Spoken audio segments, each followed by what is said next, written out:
प्यार करने की कोई उमर नहीं होती है.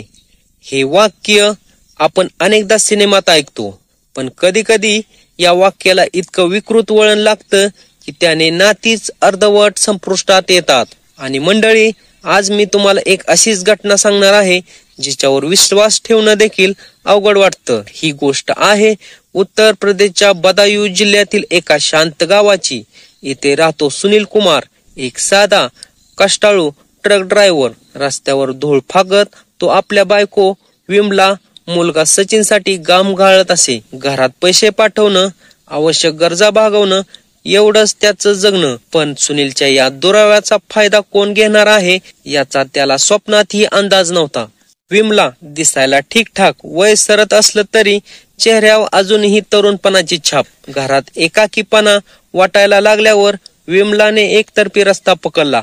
मात्र प्रेमात पडण्याची तिची निवड धक्कादायक ठरणार होती आणि तो निवडला गेला.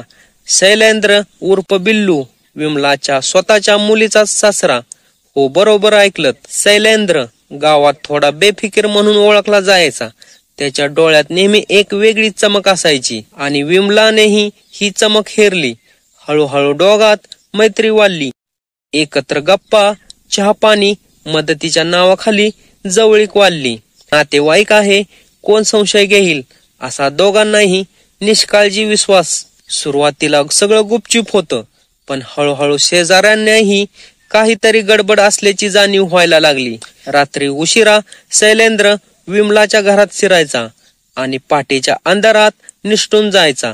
लोकांनी विचारलं तर नातेवाईक आहे हो, काही गरज असेल म्हणून आलाय असा बनाव व्हायचा.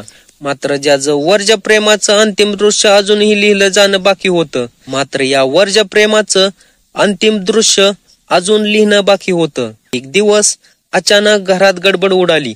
विमलाने टेम्पो बोलवला. घरातल्या सामानाची उचल सुरू झाली. मुलगा सचिन गोंधळला, आई हे काय चाललंय? पण त्याला झिड काढून डोळ्यात अश्रू आणून विमला म्हणाली, मी माझ्या आयुष्याचा निर्णय घेतलाय.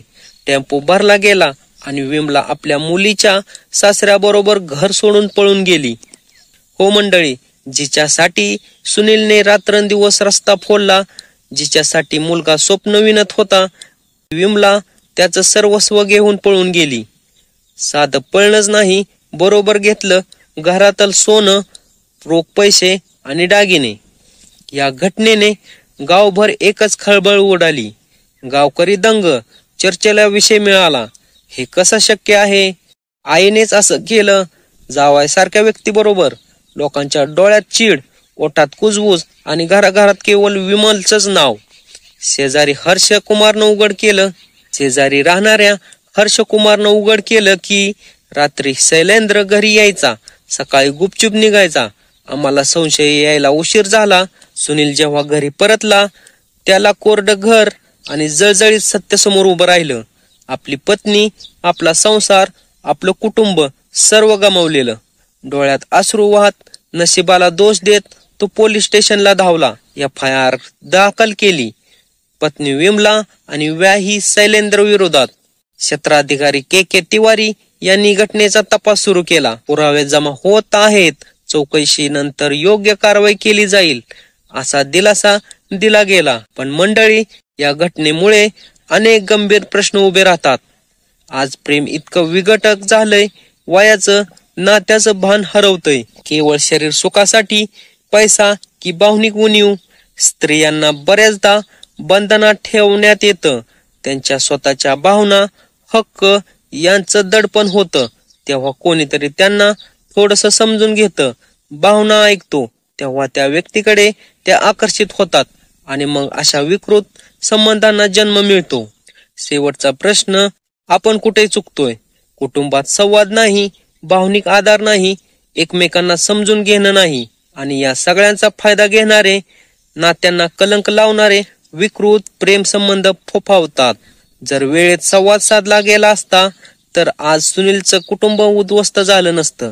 जर सुनीलने विमलाला भावनिक आधार दिला असता तर त्याचं कुटुंब विश्वासघात झाला नसता. मंडळी, या घटनेवर तुमचं काय मत आहे कमेंट सेक्शन मध्ये जरूर लिहा.